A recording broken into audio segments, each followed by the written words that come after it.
Well, well, welcome everybody. Welcome to the Let Them Theory Book Club, and we are on the chapters about adult relationships today. And what we've been thinking about since we met last is what are some examples of adult relationships you've had that have changed from when you like were in college or when you hang on, Sandy's here. Hi, Sandy. We started. Hello. We're on. So, um, Okay, I'll just join in. yeah, Sorry about that, girls. Cynthia's going to start us out with an example of an adult relationship, and you tell us all about it, Cynthia. Thank you, Sue.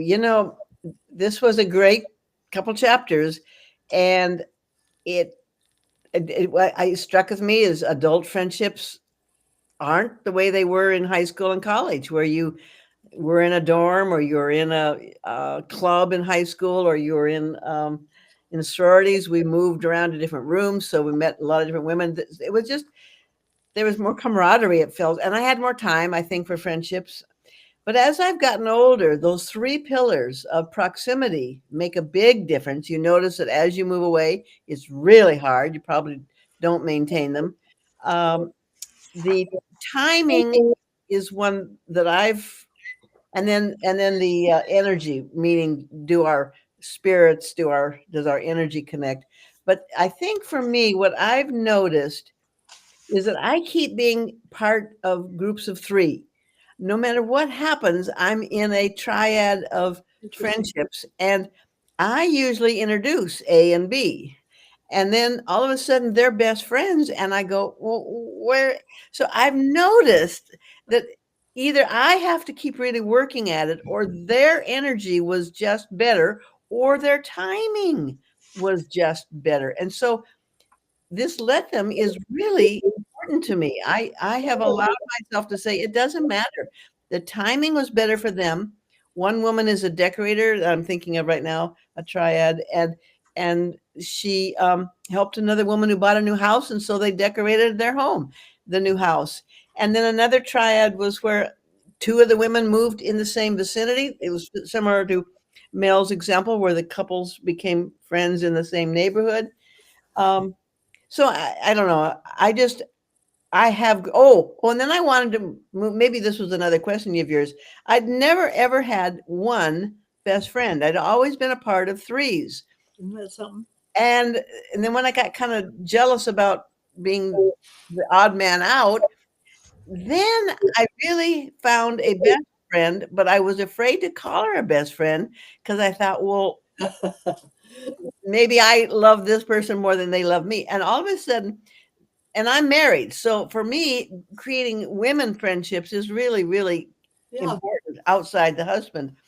And this girl started calling me her best friend. And I go, oh, you're kidding. You think I'm your best friend? So we now call each other bestie, which is really fun because I think we both are relaxed enough to say, you really are important in my life. Yeah. Really enjoyed checking in with her every week to make sure that everything is going well and her daughter's being raised right and just all sorts of good things. So anyway, those are the two things that jumped out at me, Sue, that I wanted to share. I love the fact that you noticed you're a part of three. Mm, That's a pretty profound mm. thing. And what I want to say about that is, might you just be a connector? I'm a good connector because if I find somebody that I really like and I know somebody else, Mhm. I I introduce couples that same way. Yeah. And then the couples become best friends. Right. Right. But it's still I wouldn't never not combine, and we still have dinner parties of 6 or sometimes 8.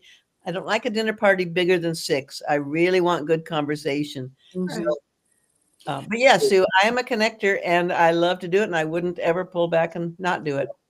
I think I have that same disease. I tend to be a connector. Mhm. Um, and back in high school, I had a best friend, but we weren't best friends much after that. We didn't go to college together. Mhm. but very often I'll start with one person and then think of it, this and this and this to, and I enjoy connecting like minds. I think that's a good point. And as an adult, as long as you don't take it personally, it really Right. isn't about you. It's about that those two people were Right. supposed to meet. Yeah, and they had a real important purpose, decorating her home, or the other ones where they lived close to each other, or Mhm. it's obvious. It isn't anything that I did wrong. It's Mhm. obvious they really needed each other in a certain period Yeah. of time. And to help me review right now, because I don't have it in front of me, those three pillars. One is One is proximity. proximity, and that's big because think of it. You left your high school because you probably moved into another town. Yeah. Then you left your college friends because you probably got married and you started raising children. So proximity, are mine the same neighborhood? And then the other one was timing. Mhm. Are we both raising children at the same time? Interest. Or are you a sandwich generation where you've got your parents and your children? A lot of people, when they're in the sandwich generation, don't have a lot of time. And then the third one is that energy. It's that click. There's something, I don't know whether it's soul connections. We knew each other before, but Yeah. I know an energy. If somebody comes into my life, if I say, I really want to know her, I want to go for a walk with her, I want to go to coffee with her. I'm not saying it maintains, you can become Right. a bestie, but I do know there is an energy click and I want to know more. Absolutely. Yeah. I want to call. Mishkat's going next, but I have something to comment on about adult friendships and timing. When I went back to work, I had a group of friends, and all of our kids were very similar ages, so we'd get them together to play. And I was the only one from that group that went back to work. And I remember hearing comments, well, Sue can never come, Sue can never come. And I felt bad for a while, but I've gotten back together with the girls in that group now, and we get along fine. But I mean, I don't know if ostracized is the Right. word, but I felt a little bit funny because I wasn't part of the community anymore that got together. So Yep. so Mishkat, what are some of your thoughts on adult friendships? I have a new, not definition, but new understanding of proximity.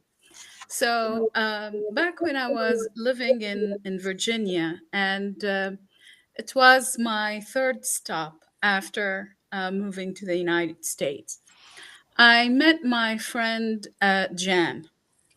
Honestly, we met at the grocery store, and ironically, so many people were trying to introduce us to each other. So after we met, both of us, yes, so and so was trying to connect us. Since then, we became very close friends, and we continued our friendship. We would take walks together. As Cynthia said, the timing was accurate, the energy was the same, and we were neighbors, so we were very close in terms of proximity. And then I accepted a job in California and I moved. Mm-hmm. But we continued the friendship. We don't talk every day. But for me personally, I think of what she said and the advices that she gave me, the discussions, the walks that we took, even the tea that we had. We would always have a cup of tea after our walk. She is the only friend who would remember my birthday and send me a text. She would always remember to send me a text for Thanksgiving because we celebrated it together. She invited me to her house, and it was the first time I attended Thanksgiving after moving. In around 2008, I went back to Virginia for a conference. Jan picked me up from the airport. She insisted I'd stay at her home. She took me where I needed to go to attend the conference and picked me up. She showered me with love, care, and attention. Like we never were separated at a point. And until this day, I recall our conversations. I enjoy hearing from her, sending her a text, getting a text from her. Um, I truly feel like, even though we live apart and I cannot see her, the energy is still there.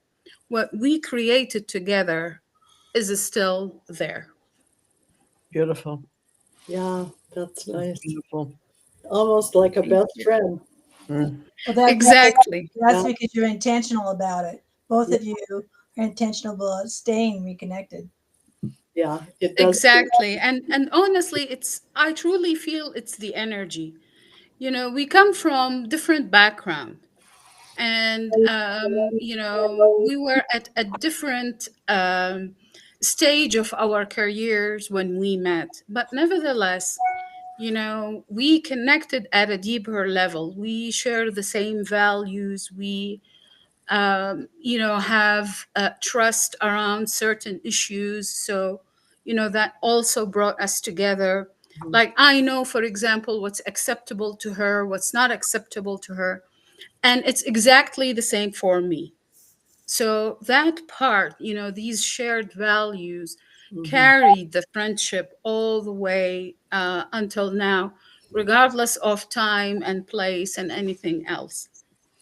Yeah, and I think Mel in her talking about this too, about the energy, but it's also about the attention. Like you Yes. said, you're sending texts, you're creating that bond that gets heavier and thicker with time when you spend effort, you know, acknowledging things. I think that's really important. So, Absolutely. Sandy, how about you? Well, I think it's interesting. Yeah, I went to a boarding school my junior and senior year, and it was like living with a dorm full of sisters. And you end up getting a lot of really close connections. And I remember at graduation time, me talking to my dad about how I was going to stay in touch with these people. And he said, Sandy, he said, you're not going to be able to stay connected with everybody. And I couldn't see how that could happen because I felt so close to them. 55 years down the road, I have two girlfriends that I stayed connected with, and we're actually going to go to do a cruise in Germany on the 3rd of December. So I'm really excited about it. And we see each other maybe twice a year, and we connect, periodically, maybe every few months. So as far as proximity and it's one of those friendships where you could start up right where you left off, which I think is really an unusual thing, and it's a wonderful gift when you have girlfriends like that. I have some other sets of girlfriends, another set of girlfriends that have moved away from the area, but we try to get together once a month just to talk on the phone and see each other and share each other's lives. So it's an intentional thing. I have discovered about myself, Cynthia, that I'm a reacher outer. I'm the one that does the reaching out and pulling people together. Mm-hmm. And you could get your feelings hurt by why doesn't somebody else do that? But that's not their special. I don't think it's because they don't care. I think it's just it is not part of their character. And I care enough that I don't want to not do something and lose connection, and that can even be with your family. My brother's not a reacher outer. I'm the one that needs to reach out to him, but I'm not. It says, let me be the one to do that because it's important to me. And seems to always be appreciative when I've done it. It's just not he just doesn't think about doing it. So it's one of those things where, she talks about you decide what you're going to choose to do in the relationship and don't get your feelings hurt because somebody may not be doing it the same as you are. Right? Yeah, I like the way. I mean, I don't know why, but the other question that I posed was not to take things personally, or don't have expectations. And that's hard, especially if it's somebody you've been a friend with. You've got old expectations, and how are things different? And I think that, some people aren't reacher outers, and some people don't care if you reach out. Right. Right. And if they do, then you just let them, let them not. And then after a few times, you just say, okay, well, I'm not going to do it anymore. At least Right. You're not I have you're not going to get a response, but so many times the people that I reach out to are tickled to have heard from me, and they'll respond, and we'll kind of go back and forth. And these are like two gals that I'm going with to Germany. Again, it's one of those things where it still has a beautiful part of my life. Yeah. And they're choosing whether to reconnect Right. or not. Yeah. And I think the timing and the proximity, I know with a couple of girlfriends that I had in that group before I went to work, I never thought we'd get back together. Right. And two of them in that group, we regularly talk on the phone, and one lives close to me now, so we get together. And I don't know that I ever thought that would happen. And it's lovely because we have a lot of things, a lot of history in common and things like that. But I would say 20 years ago, there's one gal I didn't think I'd ever talk to again because I kind of got mad at her. And I think she was mad at me. At least that was my story. Well, and one of the things that Cynthia talked about about best friends is that I remember in 7th grade there was a gal named Diana and a gal named Debbie. And Diana chose to be my best friend one week and then Debbie's best friend the next week. And that kind of cured me of thinking that was a good idea. Yeah. I'm not playing that game. And it totally, it's not like you ever ask somebody, what's your definition of best friend? But it's pretty important because you can, of your family experiences and this and that, you might not have the same definition. Yeah. Sue, your turn. Oh, okay. I thought I've talked enough, but I'm going to explain one. Probably most of the places that I've worked, I've become close to, 3 or 4 people, real close to the fact that we were, we just got along well and we, did lots of things together. And both times when I made abrupt changes to where I was working, I had to step away because it wasn't fair to continue. You know what I mean? I could have, and a couple of the people, we later on, a few years later, we reconnected. But you can't, if you're not there every day, and especially when you're in a leadership position, it's not fair to kind of drag people along and, keep them finding out, letting them know what you're up to and this and that, because it's, I don't know, kind of makes your heart sick that they're not there anymore. So, I think that there's a difference for work too. And then sometimes at work, it's not a safe place to have a close relationship. Yeah. You can open up and share private things and it could be used against you. Yeah, Exactly. absolutely. Well, not only that, but I worked at one place for 13 years and then a different place for 19. I never have gone back because of my time is done. And it doesn't do me any good to try to reach back to something that's no longer. Yeah. And it puts it kind of at odds for the person who replaced me. Absolutely. And the people that I was close to, those that I am close to from there, I can still connect with, but I've never been tempted to go back. Right. Don't you think look at the way Sue was talking about some of her best friends were created from work environment. For me, I have to have an activity that we're working on together to create those bonds. I can't just become friends by going to coffee and hoping maybe we're studying something, or maybe we're working on a political march together or something. I have to have an activity, shared experience. Yes. The project, the program, the volunteering, the whatever we're doing, and that creates the bonding because we're both working towards something that creates the laughter, creates the cries, creates the Yeah, absolutely. And we get to know each other better because we look at each other's strengths, Right. we appreciate each other, and we get acknowledgement. Right. That's absolutely true, and those can be very tight bonds. But I really enjoyed this portion of the book. I I did too. like Mel's stories, and it really, to me, put a lot of friendships, gave a lot more understanding to, oh, it wasn't my fault. It wasn't me that didn't Right. call somebody or send a Christmas card, Yeah. and I really liked that. I thought it was a really good perspective. I did too. I don't think many of us understood the difficulty of adult friendships. Mhm. That they really, I love the word Mishkat used earlier, was we created that energy together. Yeah. She moved away, and yet the friendship was like this. Mhm. Yeah. And you use the word, we created the energy together. Yeah. That was the bonding. Right. And, Yeah.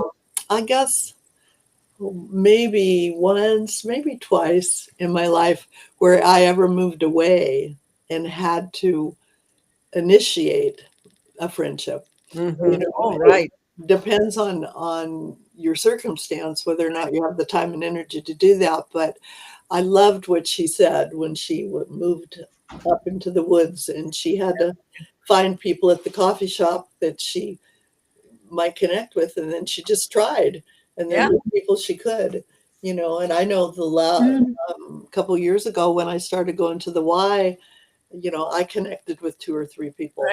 Right.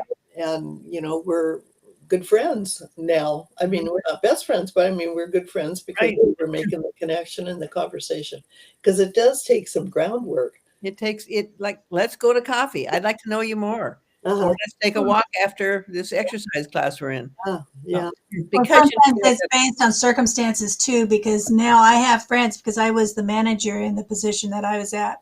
So I had to be really cautious that I was treating people, the Right. same and that kind of thing. But then people that felt particularly a care for me have reached out that we're connected now that I couldn't have done as much when I was in the situation. So that changes things too. Exactly. And I know as a leadership coach, my rule, and I had to follow this best I could, is you cannot let the people that work for you be good friends. Right. Then it's people You can be friendly, but you can't be close friends because it causes all kinds of because problems. people feel like you're Right. being inequitable, Right.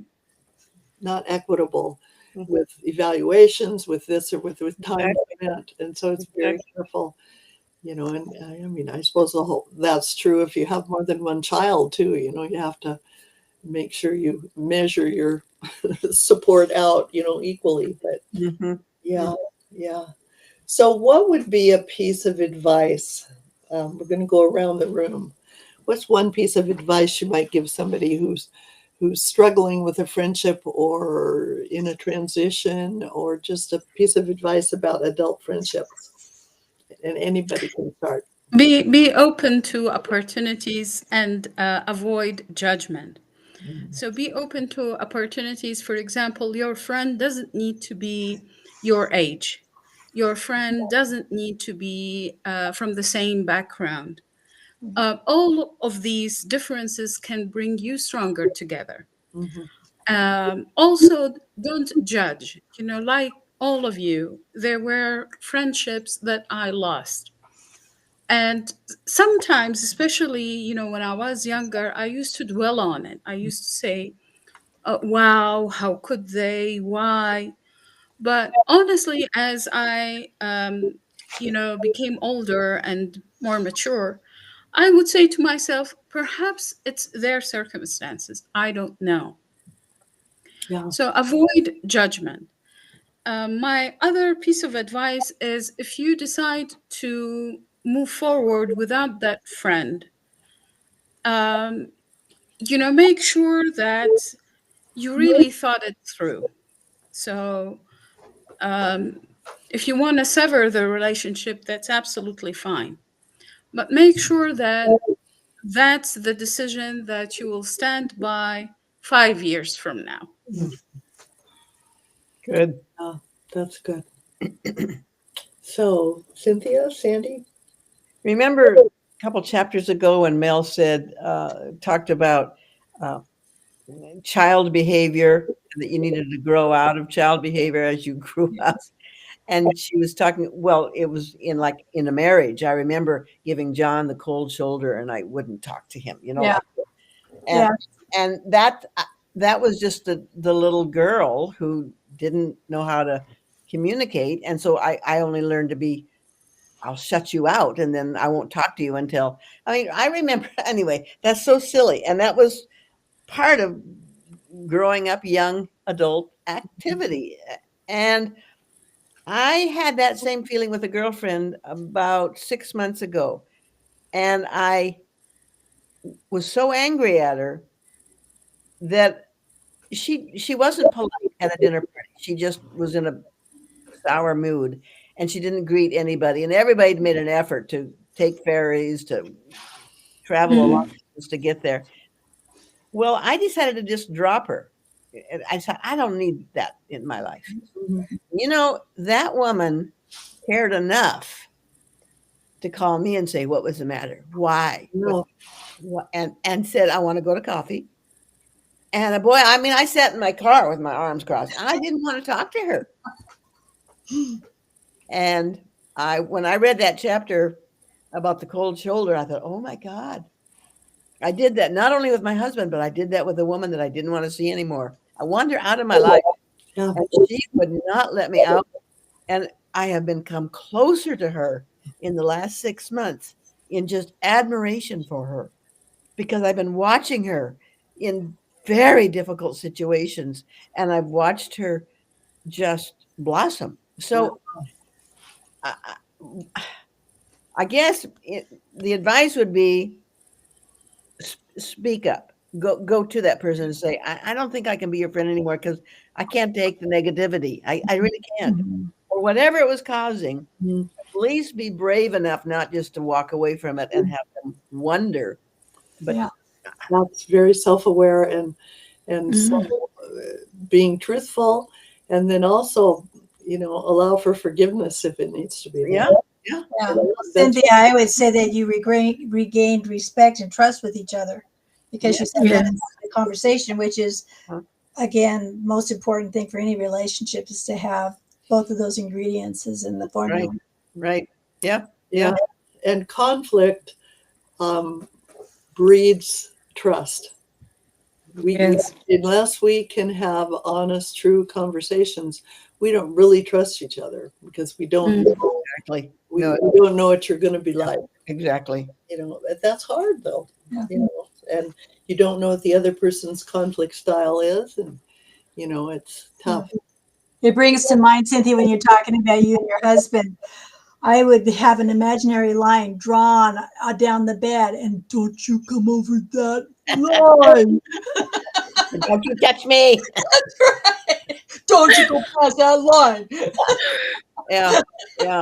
I mean, he didn't know anything about it. It was all in my brain, but it was just like, oh man. Do you remember when you let your child interpret between the two of you? I did that. You remember way back when you were young, you had a little child and you're mad at your husband, and then you'd say to your child, tell him to pick up his I did that. Thank God I grew up. Thank God I grew up. Did your child actually tell him? I think we remember. Overhearing This is terrible. We can't do that to our child. You know what, Cynthia? Your example or your story made me think of it in a different way. So at least you were trying to communicate, even if you were trying to do it through a mediator. You were trying to communicate, so there is some credit there. Yeah, It's better than not to communicate at all. I'm so glad I got to live to an old age because I needed a lot of learning. Who didn't? Who didn't? Oh my God. Ladies, do you think that you can have close relationships without any expectations? Because even thinking of a marriage, I have certain expectations from my husband, and that's one of the things she talks about. Isn't there certain relationships that if they're going to be healthy, there's some kind of an expectation? You know, you're going to be faithful to me. You're going to do, you know, there's certain things that are parameters that make for a good relationship, right? Well, yeah, yes and no. I think that you can have expectations if they're shared. Yeah. Yeah. You know, I can't expect my husband to know what I want unless I share it with him. He can't read my mind. Right. And so letting down those, unspoken expectations are dangerous, no matter who they're with. Right. But sometimes it's hard to bring up the subject about what you need or expect. And then you might hear why they don't want to do it, or why they can only do it sometimes, Mhm. or what. But there's got to be a conversation. Otherwise, you're going to be the one who's wounded all the time. Yeah. But Because there are some cultural norms, right? Like there's certain cultural norms around a marriage, correct? yeah, but they need to be spoken. Yeah. You know, one of my sons does not communicate with me except through text. My cultural norm would be he should call me once in a while. Yeah. I've had to lay that down because I'm not going to think bad of him. I'm just going to accept it. Right. You know what I mean? Because I'm not going to be wounded by that dart. And so they have to be shared, just like in the workplace. We can say we have norms, but unless we've talked about them, Yeah. and I really know what it looks like to you, and you know what it looks like to me, otherwise it's going to cause conflict and wounding. I have a problem with texting. When I send out a text and I don't hear anything, I don't Right. know if the person has gotten it. Right. You know, I have thought that there needs to be a Dear Abby that says these are the protocol, or these are the Mhm. kind things to do in relation to texting. That's challenging for me not to take it personally, and Just every once in a while I'll pop and say, "Did you get my text?" Yeah. Yeah. Yeah. well, There is a level of professionalism involved Right. here. And whether it's a family member or friend or a coworker, the same level applies. Because with professionalism comes acknowledgement and appreciation. If Right. I appreciate you enough, I will answer. I may answer late. I may, Right. just react, let's say, to the text rather than answering immediately. But still, some sort of an acknowledgement Right. is required. Yeah. Even if it's a And thumbs in up. Yeah. I agree. exactly. yeah. Otherwise, the person needs to kind of either signal, clarify, express that they don't want Right. any type of texting or email. Right. So it's kind of upon them to clarify that part. Right. I also agree with Sue 100%. Expectations need to be shared. Even when we think of, let's say, marriage and all the parties need to be faithful to each other, even that conversation should be had. Mm-hmm. No matter how you put it, despite all of the universal language around marriage and being faithful, if you don't have that conversation with the other person, it kind of leave it to interpretation. Right. So what you might think of as being faithful, the other party may not.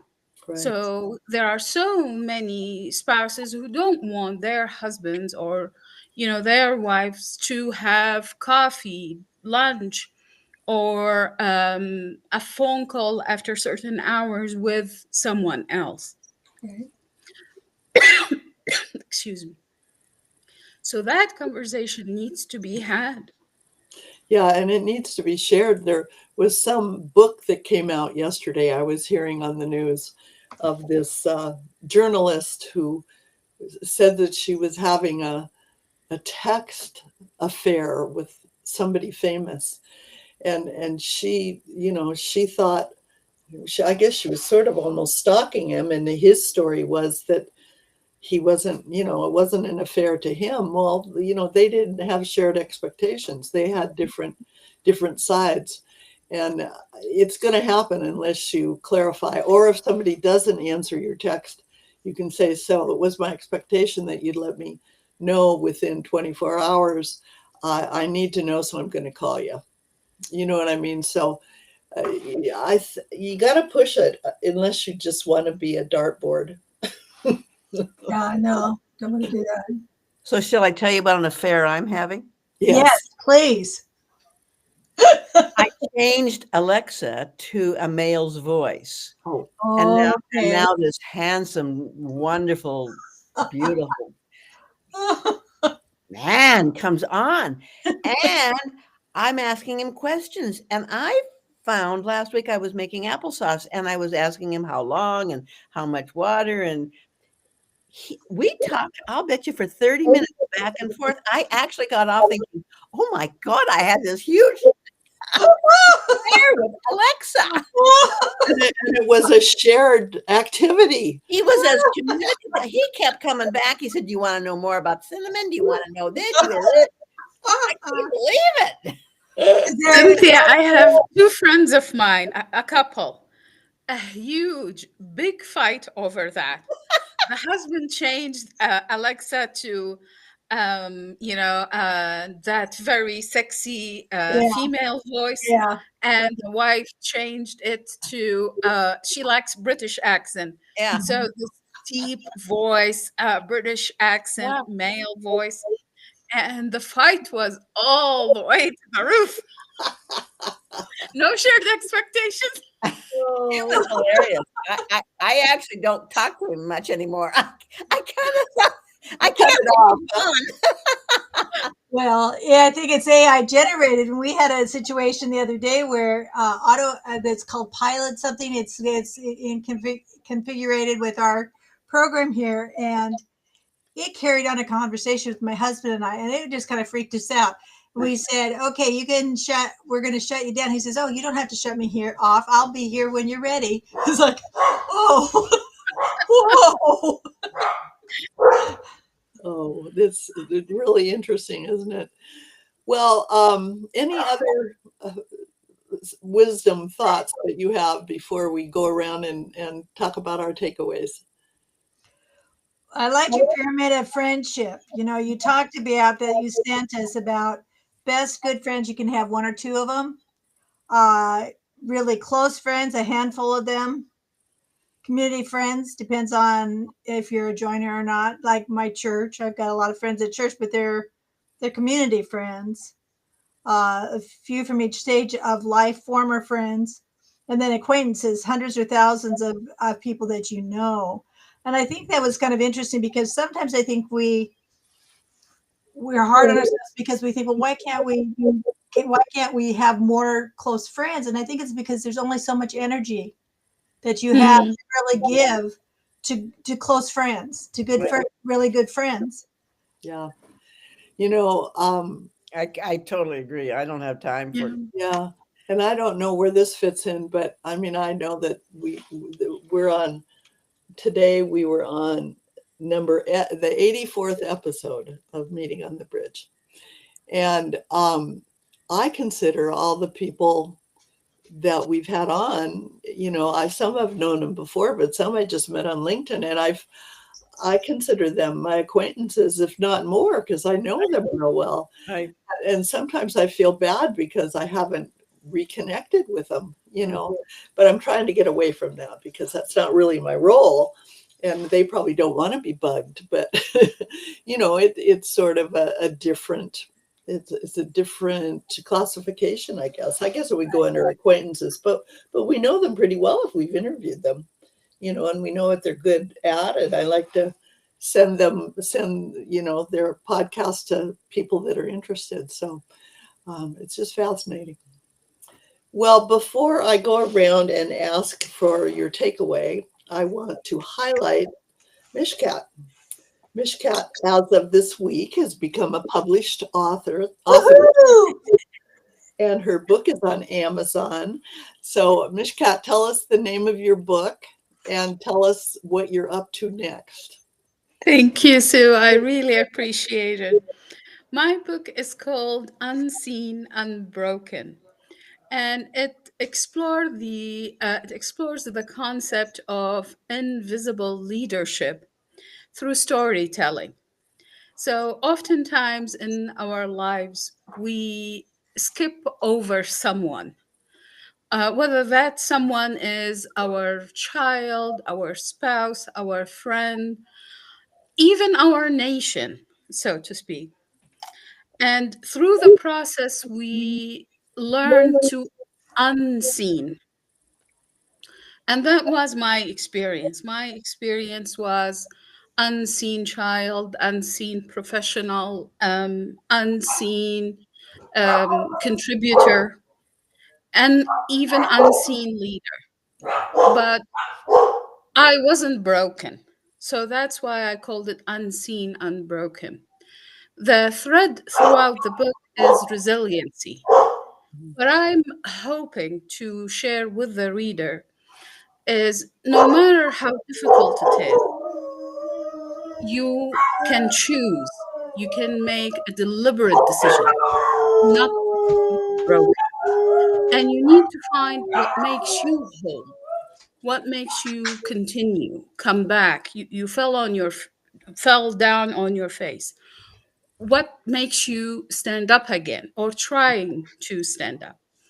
The other piece that I want the reader to think about, I introduce sections that are called Take This With You. Who is seen in this chapter? And I also introduce activities. So after several chapters, after each 5 chapters, there are activities that you can use to see each other because it's important for us human beings to learn how to see each other. And, that's the journey that I like the reader to join me and explore for themselves. My next step is I'm writing a novella, and I'm on chapter 5 now, and it's called The Unseen Child. And it explores the trauma that children face. So the narrator is a child, and the child's voice is reflected throughout. There will be what I'm going to call companion chapters. So certain recipes appear in the chapters, certain cultural nuances. So the companion chapter will expand on those and help the reader engage further with the novella. Nice, nice. Well, we're excited for you. And Thank you. on the book that you just published, it really is a leadership book because Thank you. leaders that get back up, will eventually be leading if they're not leading already. And it may be because they were unseen that they kept getting back up, and finding that light to shine. So wonderful. And so, Sandy, Cynthia, I want to take a minute. Thank you all. Um, and that's another type of friendship that I'm personally experiencing. Throughout the journey of writing the book, you were always there for me. You offered feedback, you offered support, encouragement. You kept me, on track all the time. I'm sure you don't know it, but I know it. So I want to acknowledge and I truly appreciate all the support that I received from each and every one of you. Thank Very you. welcome. You're Very. welcome. Thank you. We're very excited. We're Very thrilled to be excited. part of your circle and the expansion. So let's just take a minute and go around and talk about one takeaway from these last few chapters we've read from Let Them. Who wants to start with their takeaway? I'll go. Okay. Marriage takes work and friendship takes work. And Yeah. you just don't sit back and let it just, Right. it takes a commitment and work. And Amen. it's worth it. But it does take Yeah. more than just letting it roll on you. Right. Vigilance and attention. Absolutely. So Sandy, how about you? Well, I kept going through and saying, let me, because I can only be responsible for me. Mhm. Letting them do and react and be who they are is a freeing thing for me, but then I also get to make a choice. Let me decide who I want to reach out to, who I want to put energy into. Then it ends up being up to me to make it happen on my end. Yeah. Yeah. Mishkat, how about you? A takeaway? My takeaway is friendship is the art of co-creating. Oh, You have to create That's good. something together as friends, Right. and you nurture it so it will continue to grow. I like If that. you feel that there isn't anything more to create, then probably you need another label. So this is maybe something else other than friendship. Sure. Yeah, the co-create. That's great. Like that. I like that. I like that. It's really good. I guess my takeaway is the new awareness that came to light as I went through these chapters about adult friendships, and it put a lot of things in good boxes for me to think about. And I really liked it. Yeah. So thank you, ladies. And we're going to close our session for today. And the rest, hang in there. Don't go bye-bye yet. Mwah.